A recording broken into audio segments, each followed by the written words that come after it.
This is Sarah, and today I've decided that since there's nothing going on around here, well, at least I don't think there's anything going around here, like what's the news around Grant Park Mall, I've decided to tell you about one of my favorite books. This is an oldie, well, not that old. Let's see, what year is it from? 2010. And the author is someone named Nicholas Carr. And Nicholas Carr, at the time, was the author of The Big Switch and Does IT Matter? And has written for the New York Times, Atlantic, New Republic, Wired, and other periodicals. He lives in Colorado with his wife. This book is really cool, and I won't keep it from you anymore. And this is called The Shallows. And it's so cool. It's called The Shallows, What the Internet is Doing to Our Brains by Nicholas Carr. It is the most fascinating book I've read in a long time. It's a classic. I loved it so much that even though I had trouble focusing at the time and I really wasn't much of a reader, I read it all. And afterwards I thought, I'm going to give a presentation about this at the Hacks conference that Mark was planning in May.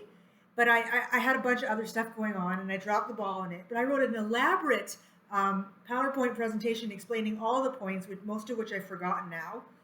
But the big thing is that, oh wow, it's like part history of like technology, of the tools we use. It's like cognitive science, talks about attention, talks about so many things I couldn't even tell you. Let me see.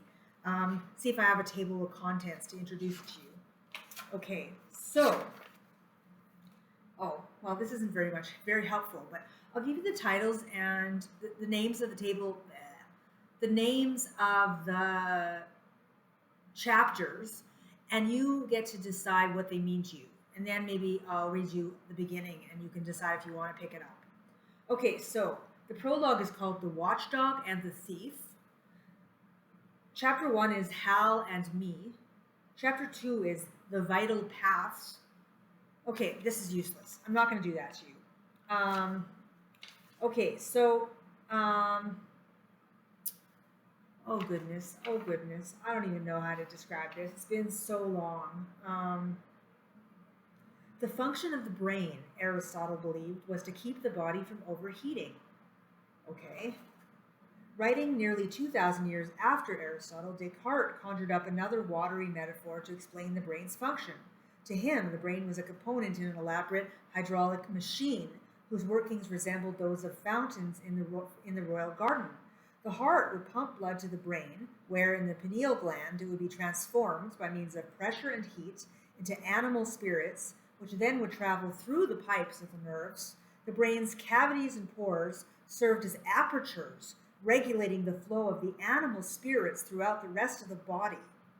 Descartes' explanation of the brain's role fit neatly into his mechanistic cosmology, in which, as Martinson writes, all bodies operated dynamically according to optical and geometric properties within self-contained systems. So that's where Descartes was at. Get this. Our modern microscopes, scanners, and sensors have disabused us of most of the old fanciful notions about the brain's function. But the brain's strangely remote quality, the way it seems both part of us and apart from us, still influences our perceptions in subtle ways. We have a sense that our brain exists in a state of splendid isolation, that its fundamental nature is impervious to the vagaries of our day-to-day lives. While we know that our brain is an exquisitely sensitive monitor of experience, we want to believe that it lies beyond the influence of experience. We want to believe that the impressions our brain records as sensations and stores as memories leave no physical imprint on its own structure. To believe otherwise would, we feel, call into question the integrity of the self. Okay, so the author says here, that was certainly how I felt when I began to worry that my use of the internet might be changing the way my brain was processing information. I resisted the idea at first. I resisted the idea at first. It seemed ludicrous to think that fiddling with a computer, a mere tool, could alter in any deep or lasting way what was going on inside my head. But I was wrong. As neuroscientists have discovered, the brain and the mind to which it gives rise is forever a work in progress. That's true not just for each of us as individuals, it's true for all of us as a species. So, the cool insight from this book is the brain is plastic. That means it changes with experience. And when you use the internet, it actually rewires your brain and makes you use your brain differently. But if you go back to using your brain in a different way, your brain adapts. And that's the key insight that a book like this teaches you. Because when we talk about people having like broken brains or brain circuits that don't work, we're assuming that it's beyond people's ability to change with their own experiences. And what we do know is the brain is extremely plastic.